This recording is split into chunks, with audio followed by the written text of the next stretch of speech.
Questions and Answers on Genesis. This message by Brother William Marion Branham was delivered on Wednesday evening, July 29, 1953, at the Branham Tabernacle in Jeffersonville, Indiana, USA. ஆதியாகமத்தின் பேரிலான கேள்விகளும் பதில்களும். இந்தச் செய்தியானது சகோதரன் William Marian பிரானம் அவர்களால் 1953 வருடம் ஜூலை மாதம் 29ஆம் தேதி புதன்கிழமை மாலையில் அமெரிக்கா, இந்தியானா, ஜெபர்சன்வில்லிலுள்ள பிரானம் கூடாரத்தில் அளிக்கப்பட்டது.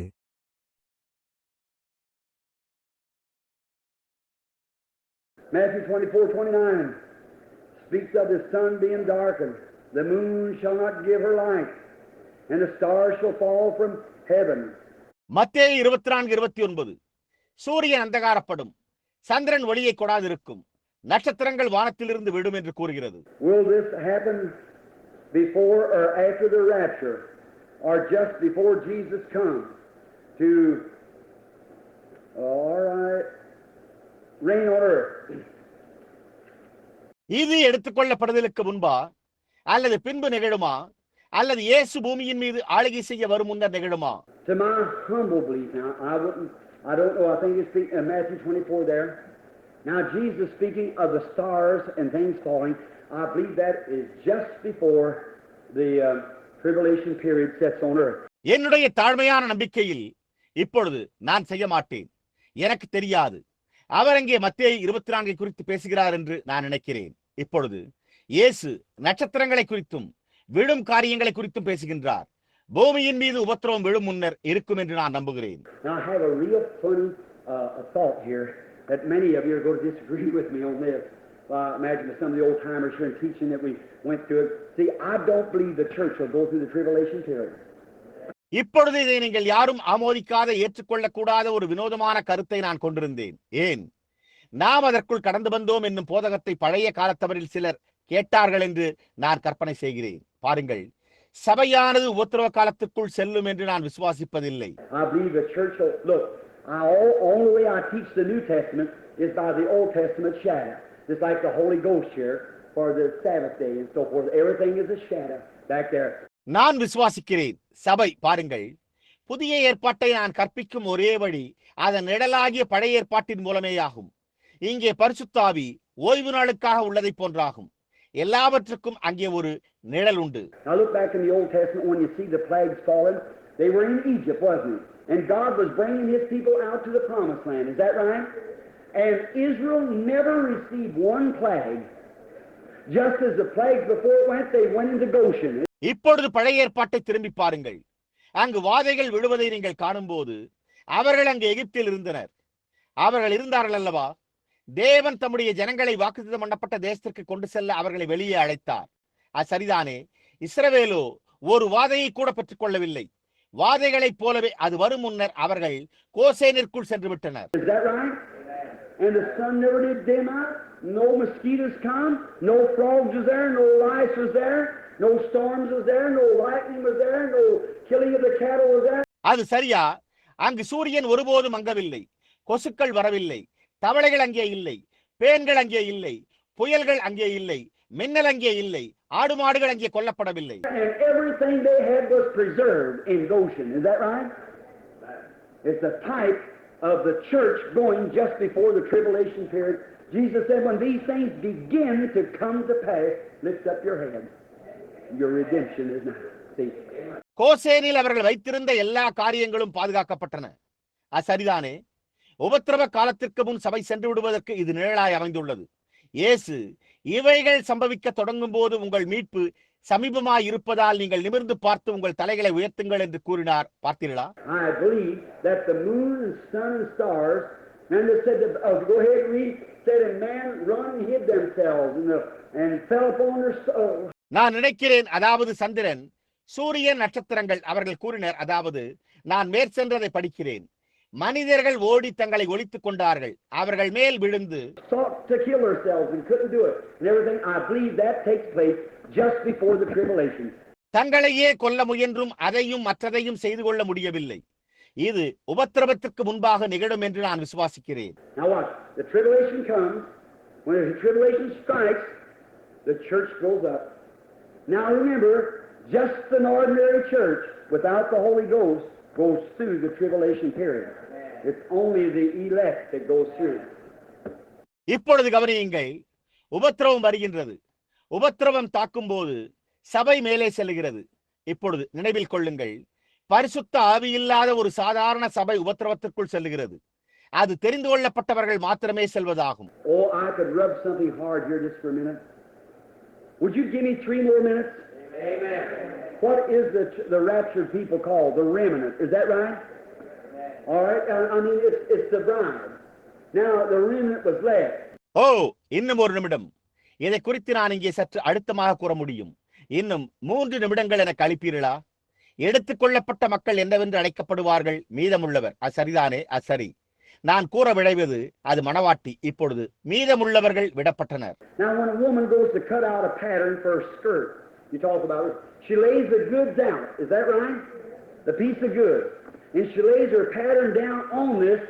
இப்பொழுது ஒரு ஸ்திரீ மேலாடைக்கான அமைப்பை வெட்ட செல்கையில் நீங்கள் அதை குறித்து பேசுகிறீர்கள். அவள் பொருட்களை பிரித்து விரித்து வைக்கிறாள். சரிதானே? பொருட்களின் துண்டு வெட்டப்பட வேண்டிய அமைப்பை அதன் மீது வைக்கிறாள். She does the fixing where the pattern is to be cut. Right? பிறகு வெட்ட வேண்டிய அமைப்பை குறிக்கின்றாள். சரியா? Oh, brother, this really do you good. Who does the electing? God does the electing. Is that right? Amen. It's not me to say, it's Him to say. And He places the pattern over who He will.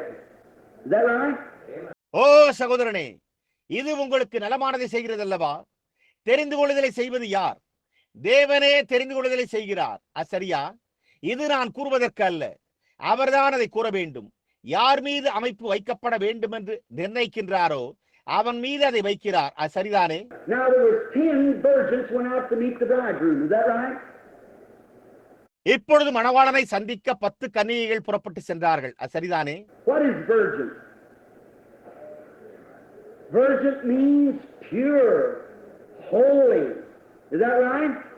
What is a virgin girl? It's a girl who's never been touched. She's a virgin. கன்னி என்பது என்ன? கன்னி என்றால் தூய்மை, பரிசுத்தம். சரிதானே? கன்னிப்பெண் என்றால் என்ன? கரைபடாத, தொடப்படாத ஒரு பெண். அவள் ஒரு கன்னிகை. What is anything is pure, like virgin olive oil? It means it's been distilled until it's in its virgincy. It's pure.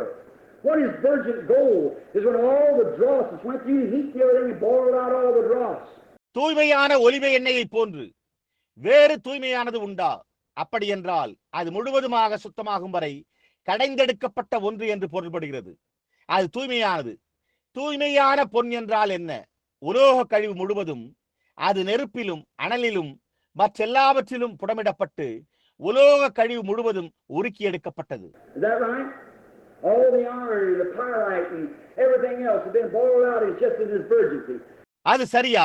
எல்லா இரும்பும் செம்பும் மற்றுமுள்ள யாவும் உருக்கி எடுக்கப்பட்ட பிறகு அது தூய்மையாகின்றது. Now there were 10 went to meet the bridegroom. Jesus said so.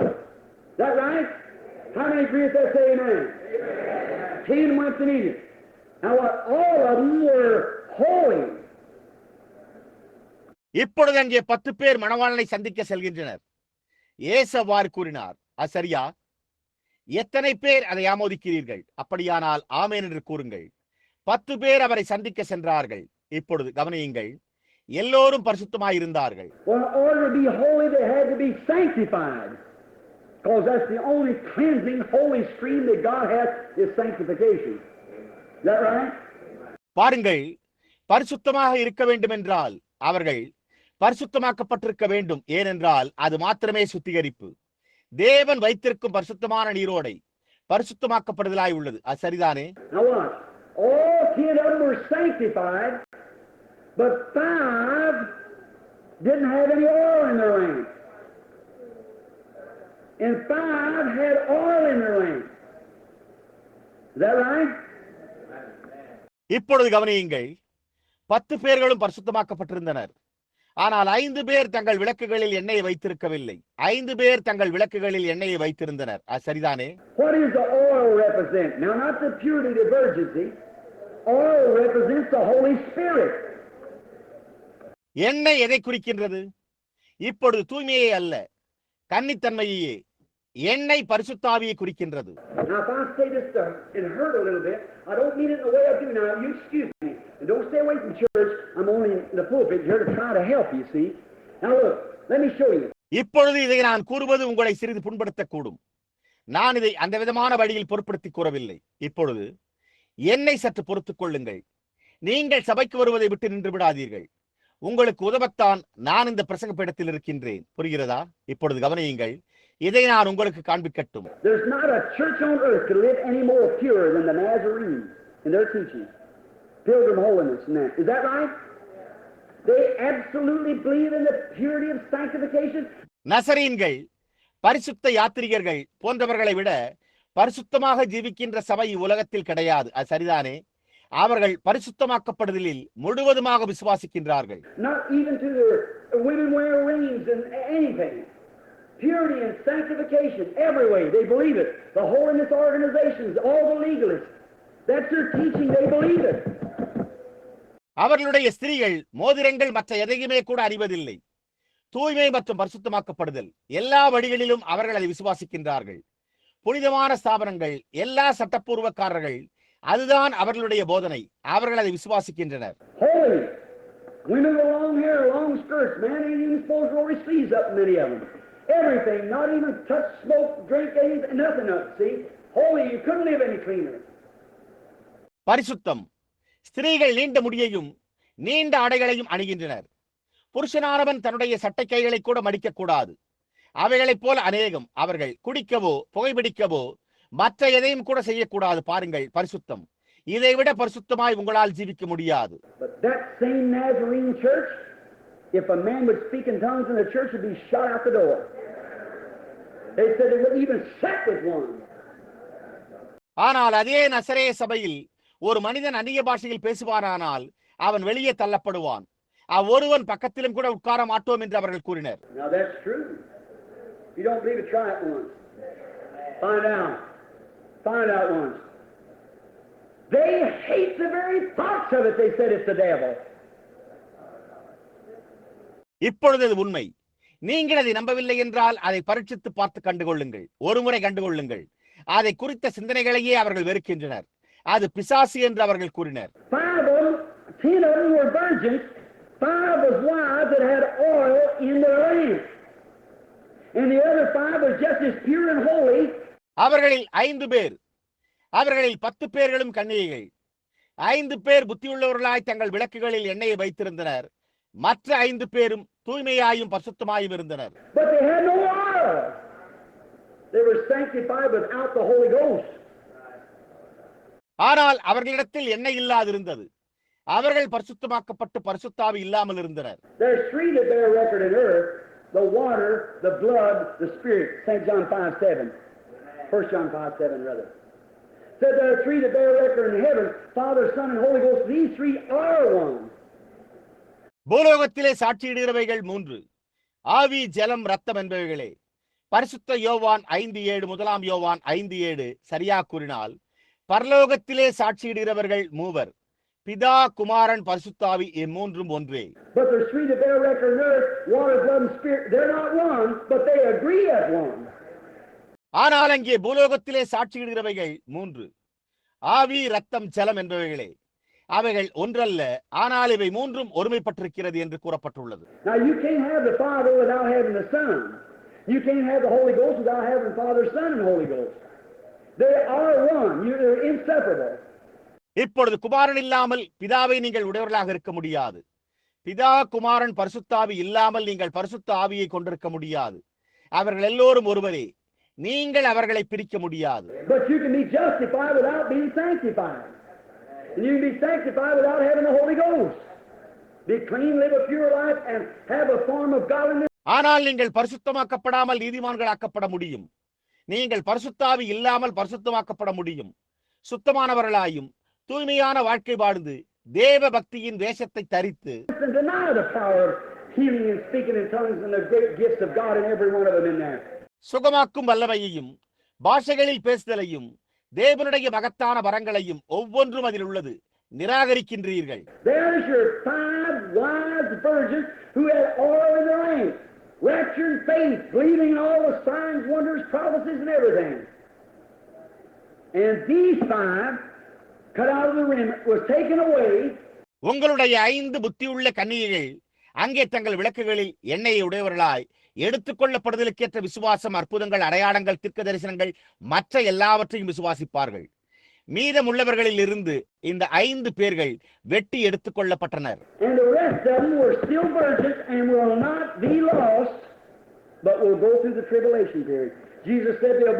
மற்ற 5 பேரும் இன்னும் கன்னிகைகளாய் இருக்கின்றனர் மற்றும் அவர்கள் இழந்து போகப்பட மாட்டார்கள்.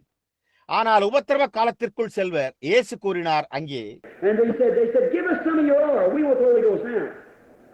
அவர்கள் கூறினர், அவர்கள் உங்களுடைய எண்ணெயில் சிறிது எங்களுக்கு தாருங்கள், எங்களுக்கு இப்பொழுது பரிசுத்த ஆவி தேவை என்றனர்.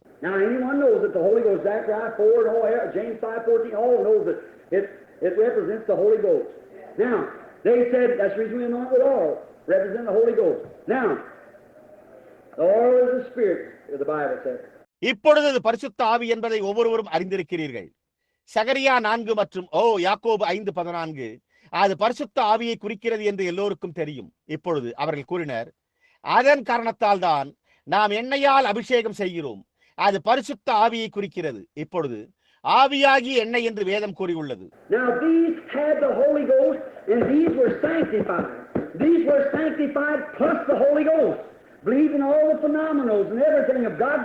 இப்பொழுது இவர்கள் பரிசுத்த ஆவியை பெற்றிருந்தனர், இவர்கள் பரிசுத்தமாக்கப்பட்டிருந்தனர், இவர்கள் பரிசுத்தமாக்கப்பட்டு கூடுதலாக பரிசுத்த ஆவியையும் பெற்று தேவனுடைய வல்லமையின் எல்லா அம்சங்களிலும் காரியங்களிலும் விசுவாசம் கொண்டிருந்தனர்.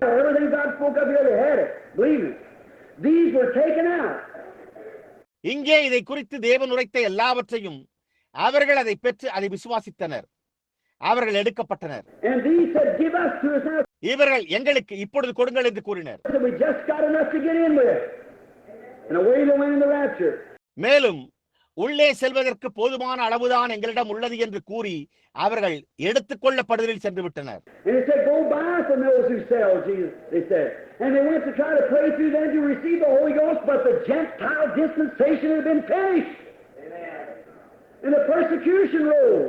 அவர்கள் நீங்கள் சென்று விற்போர்களிடமிருந்து வாங்கிக் கொள்ளுங்கள் என்றனர். அவர்கள் கூறினர். ஆகவே அவர்கள் ஜெபம் செய்து பரிசுத்த ஆவியை பெற்று கடந்து செல்ல முயன்றனர். ஆனால் புறஜாதி காலம் முடிவுற்று உபத்திரவ காலம் எழும்பிற்று.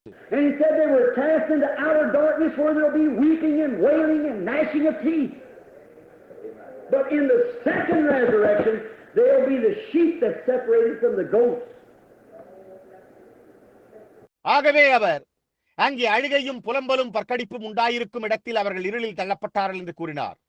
ஆனால் 2ஆம் உயிர்த்தெழுதலிலே அவர்கள் வெள்ளாடுகளில் இருந்து பிரிக்கப்பட்ட செம்மறியாடுகள் ஆவர்.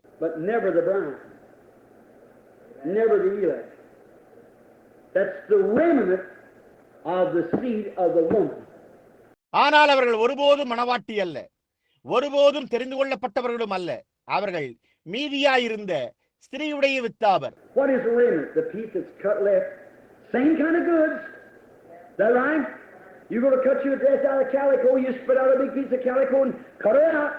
மீதம் என்றால் என்ன? வெட்டினதில் மீதமுள்ள பொருள் அதே விதமான பொருள்தான். சரிதானே? உங்களுக்கு தேவையான ஆடையை வெட்ட நீங்கள் பெரிய காலிகோ துணியை விரித்து அதிலிருந்து வெட்டி எடுப்பீர்கள்.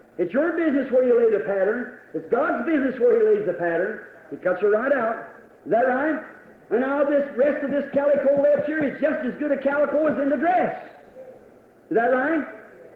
நீங்கள் வடிவத்தை அமைப்பது உங்களுடைய வேலையாகும். அதே விதமாக தேவன் வடிவத்தை அமைப்பது அவருடைய வேலையாகும்.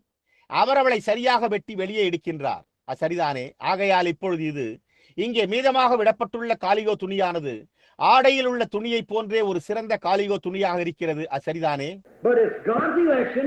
God elects His church. God predestinates His church. God foreordains His church, and He takes that church out, and the remnant is left to go through the tribulation period. ஆனால் அது தேவனுடைய தெரிந்து கொள்ளுதலாகும். தேவன் தமது சபையை தெரிந்து கொள்ளுகிறார். தேவன் தமது சபையை முன்குறித்திருக்கிறார். தேவன் அதை முன்னியமித்தார். அவருடைய சபையை முன்னியமிக்கிறார். அந்த சபையை அவர் வெளியே எடுக்கின்றாரே. ஆகவே மீதமுள்ளவர்கள் உபத்திரவ காலத்திற்குள் செல்ல விடப்படுகின்றனர். And that's where many Bible scholars today get mixed up thinking that the bride's over on the tribulation. fellow said to me, so I couldn't tell you, Brother Bragg, said I seen the bride up in heaven, the dragon spurting water out of his mouth to make war with the bride, and the 144,000, which is the bride standing on Mount Sinai. இங்குதான் அநேக வேதாகம அறிஞர்கள் குழப்பமடைந்து மணவாட்டி உபத்திரவத்தில் செல்லுகின்றாள் என்று நினைக்கின்றனர். ஒரு நபர் என்னிடம் கூறினார், சகோதரன் பிரணாம், என்னால் உங்களிடம் சொல்ல முடியாது என்றார். நான் மணவாட்டியை வானத்தில் கண்டேன். வலுசர்பமானது தன் வாயிலிருந்து ஜலத்தை கக்கினவாறு மணவாட்டியுடன் யுத்தம் செய்ய வந்தது. மணவாட்டியான 144,000 பேர் சீனாய் மலையின் மேல் நின்று கொண்டிருந்தனர் என்று கூறினார்.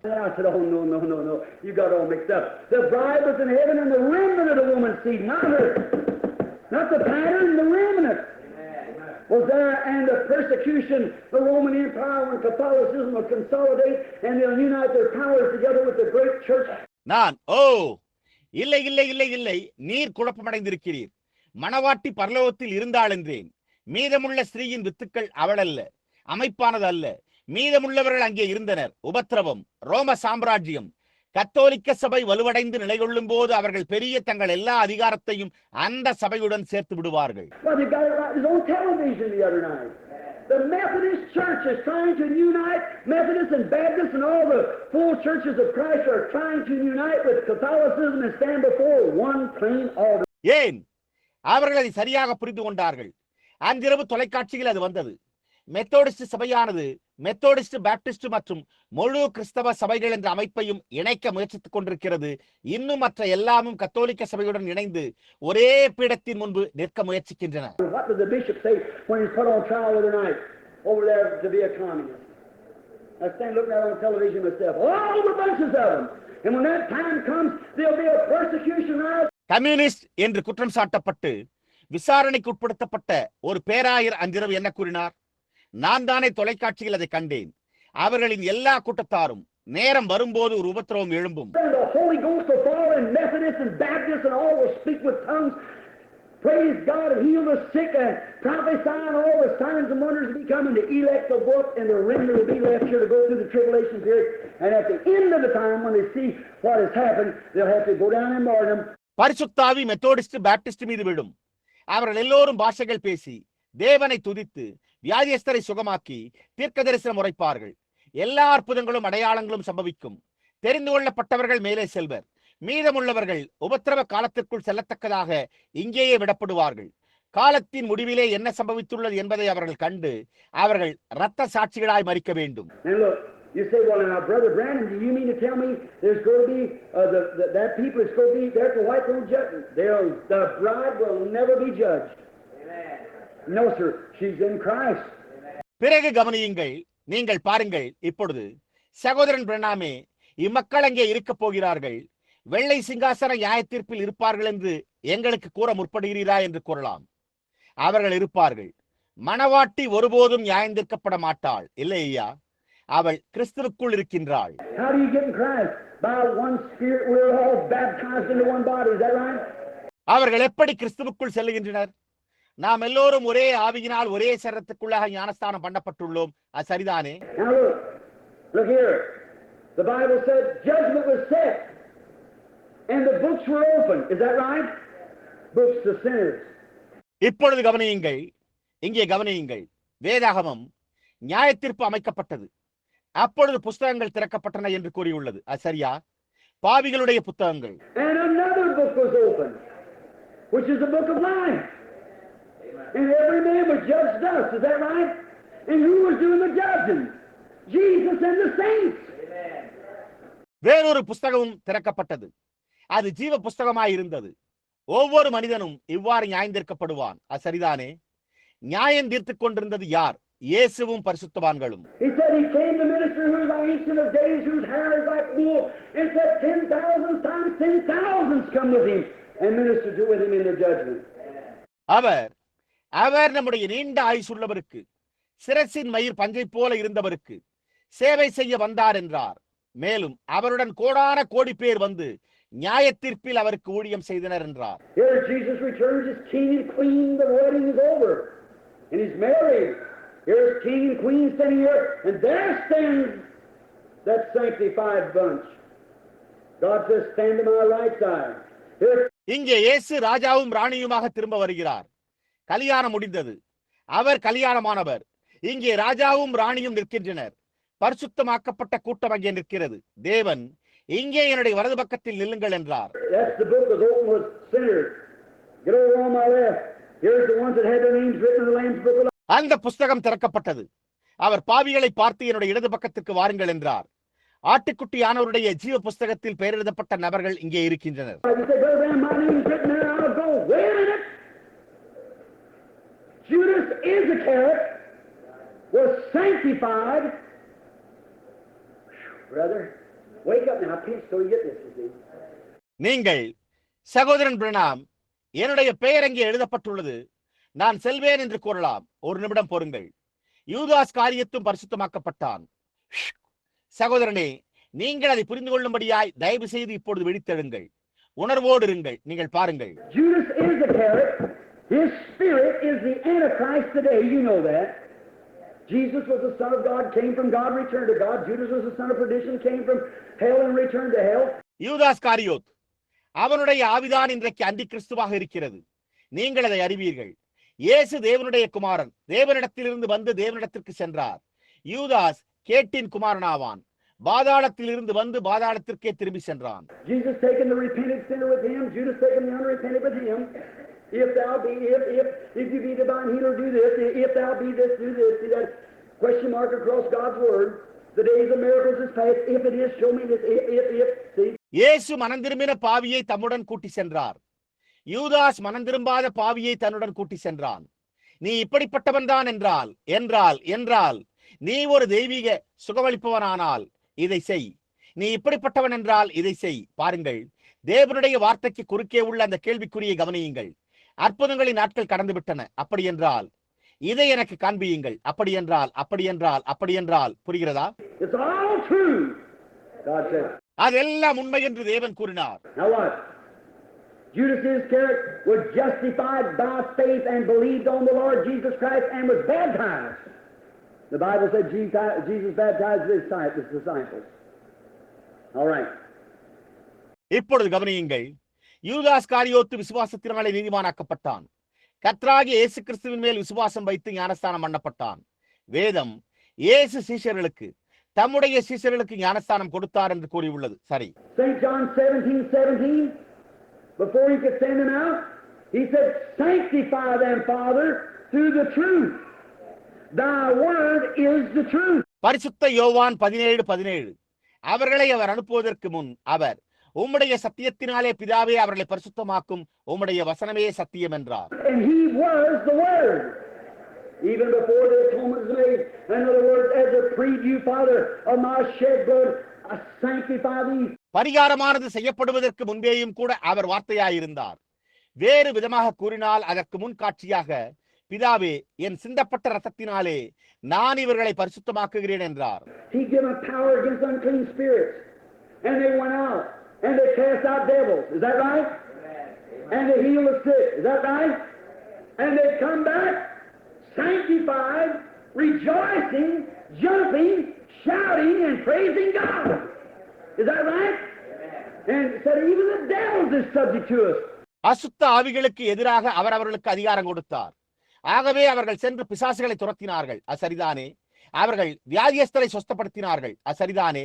ஆகவே அவர்கள் பரிசுத்தமாக்கப்பட்டவர்களாய் துதித்துக் கொண்டும் சத்தமிட்டுக் கொண்டும் குதித்துக் கொண்டும் தேவனை சோத்தரித்துக் கொண்டும் திரும்பி வந்தனர். அசரிதானே. மேலும் பிசாசுகளும் எங்களுக்கு கீழ்ப்படுகிறது என்று கூறினார்கள். And Jesus said, don't you rejoice because the devil is subject to you, but rejoice because your names are written in the book of heaven. Is that right? இயேசு, பிசாசுகள் உங்களுக்கு கீழ்ப்படுகிறதற்காக நீங்கள் சந்தோஷப்படாமல் உங்கள் நாமங்கள் பரலோக புஸ்தகத்தில் எழுதியிருக்கிறதற்காக சந்தோஷப்படுங்கள் என்றார். அது சரிதானே? And Judas Iscariot was with him.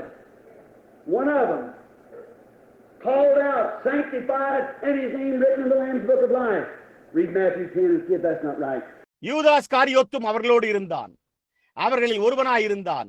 வெளியே அடைக்கப்பட்டவனாய் பரிசுத்தமாக்கப்பட்டவனாக இருந்தான். அவனுடைய பெயர் ஆட்டுக்குட்டியானவருடைய ஜீவ புஸ்தகத்தில் எழுதப்பட்டிருந்தது. மத்தேயு 10 நீங்கள் படித்து அது சரியா இருக்கின்றதா என்று பாருங்கள். He called each one of them, Judas, every one of them right down there, sent them out to give them power against unclean spirits. அவர் ஒவ்வொருவரையும் அழைத்தார். யூதாஸ் காரியோத் மற்றும் அவர்கள் ஒவ்வொருவரையும் கூட அங்கே அவர் அழைத்தார். அசுத்த ஆவிகளை துரத்த அவர்களுக்கு அதிகாரம் கொடுத்து அவர்களை அனுப்பினார். Now watch. Put on your shot-proof vest. But when Judas come right up through that church there as a treasurer of church, working with the pastor of Jesus. இப்பொழுது கவனியுங்கள், அதிர்ச்சியை தாங்கும் கவசத்தை அணிந்து கொள்ளுங்கள். ஆனால் யூதாஸ் ஒரு பொக்கிஷதாரியாக இருந்து அந்த சபையோடு வந்து கொண்டிருந்தான். போதகர் இயேசுவுடன் ஊழியம் செய்து கொண்டிருந்தான். But when it come time to Pentecost, he showed his colors. He showed what he was. Amen. And with enough decency about him. ஆனால் அந்த பெந்தேகோஸ்தேக்கான வேளை வந்தபோது தன் சுயரூபத்தை காண்பித்தான். அவன் எப்படிப்பட்டவன் என்பதை காண்பித்தான். மேலும் அவனை குறித்த போதிய கண்ணியத்துடன் he destroyed himself and hung himself on a sycamore tree to fulfill the prophecy. And that spirit of Judas will come right up and believe the Lord Jesus Christ, like Jesus said, the devils believe and tremble. அவன் தன்னை அழித்துக் கொண்டு தீர்க்க தரிசனத்தின் நிறைவேறுதலாய் ஒரு காட்டத்தி மரத்தில் தன்னைத்தானே தூக்கிலிட்டுக் கொண்டான். ஆகவே அந்த யூதாசின் ஆவி வந்து கர்த்தராகிய இயேசு கிறிஸ்துவை விசுவாசிக்கும். இயேசு கூறினது போல பிசாசுகளும் நடுங்கி விசுவாசிக்கும். He'll come out and teach sanctification just as pure a holy life as it can be, but when it comes to the baptism of the Holy Ghost and the gifts of the Spirit, he'll deny it. He'll show his colors every time. There's that spirit move. அவன் சரியாக வந்து பரிசுத்தமாக்கப்படுதலை குறித்து போதித்து தூய்மையான ஒரு பரிசுத்த வாழ்க்கை எப்படி இருக்குமோ அதை போலவே இருப்பான். ஆனால் பரிசுத்தாவியின் ஞானஸ்தானம் மற்றும் ஆவிக்குரிய வரங்கள் என்ற ஒரு நிலைக்கு வரும்போது அவன் அதை நிராகரிப்பான். அவன் ஒவ்வொரு நேரத்திலும் தன்னுடைய சுய ரூபத்தை காண்பிப்பான். அங்கேதான் அந்த ஆவி உள்ளது. And Jesus said, beware. Matthew 24 again, the two spirits will be so close together till it would deceive the very elect. Is that right? இயேசு எச்சரிக்கையா இருங்கள் என்றார். மத்தேயு 24 மீண்டும் அந்த இரண்டு ஆவிகளும் மிக நெருக்கமாக ஒன்று போல் காணப்பட்டு கூடுமானால் தெரிந்து கொள்ளப்பட்டவர்களை வஞ்சிக்கும். அது சரிதானே? Or that pattern's the land. Brother, better believe in old-fashioned Holy Ghost preachers around here and get right with God. That's right. Don't have a form of godliness to deny the power thereof. Amen. Everybody feeling good. அங்கேதானே அந்த அமைப்பானது அமைக்கப்படுகையில் சகோதரனே, பழமை நாகரிகம் கொண்ட பரிசுத்த ஆவியுடைய இங்கிருக்கும் பிரசங்கிகளில் நம்பிக்கை கொண்டு தேவனுடன் உன்னை சரிபடுத்திக் கொள்வது நல்லது. அது உண்மை. தேவ பக்தியின் வேஷத்தை தரித்து அதன் பலனை மறுதளிக்காதீர்கள். ஆமேன். எல்லோரும் நலமாக இருப்பதாக உணர்கின்றீர்களா? When we all get to heaven, what a day of rejoice that will be. When we all see Jesus, we'll sing and shout the victory.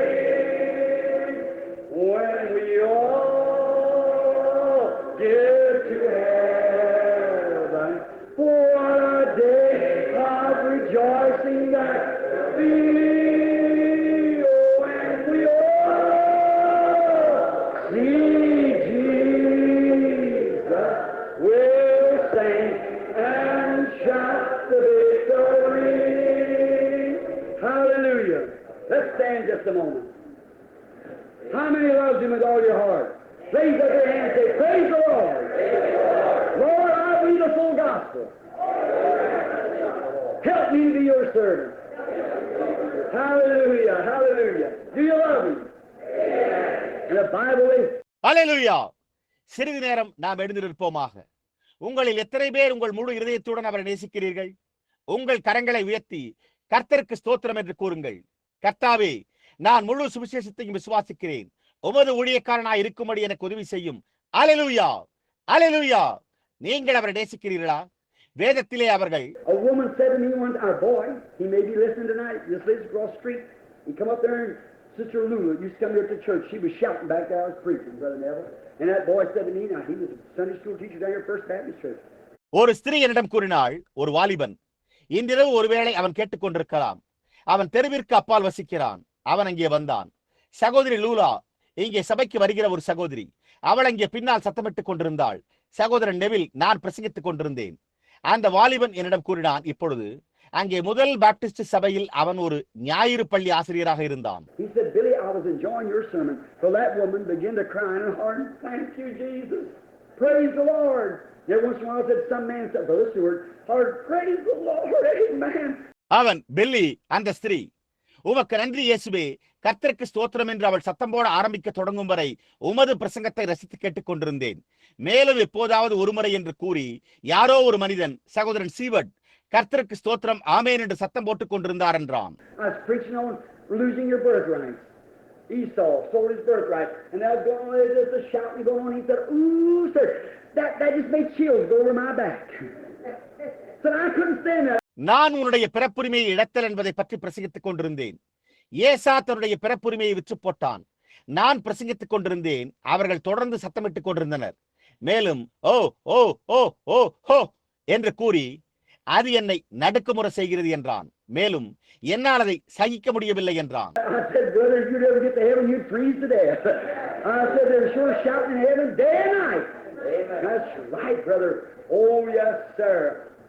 நான், சகோதரனே, நீ பரலோகத்துக்கு செல்வாயானால் நடுக்கத்தால் உறைந்து போயிருப்பாய் என்றேன். நான், அங்கே பரலோகத்தில் இரவும் பகலும் சத்தமிட்டு ஆரவாரம் செய்வது நிச்சயமாக இருக்கும் என்றேன். அது உண்மை.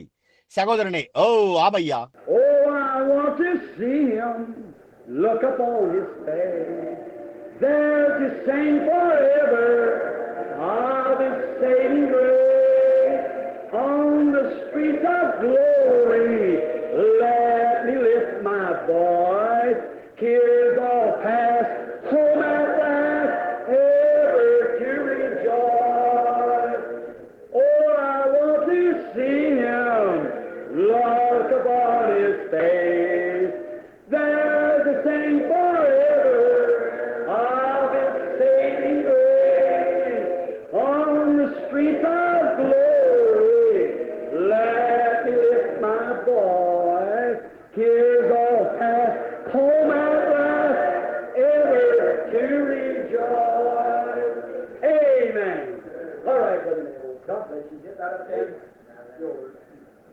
Praise the good. ஆமேன். சரி, சகோதரன் நெவில், தேவன் உம்மை ஆசீர்வதிப்பாராக.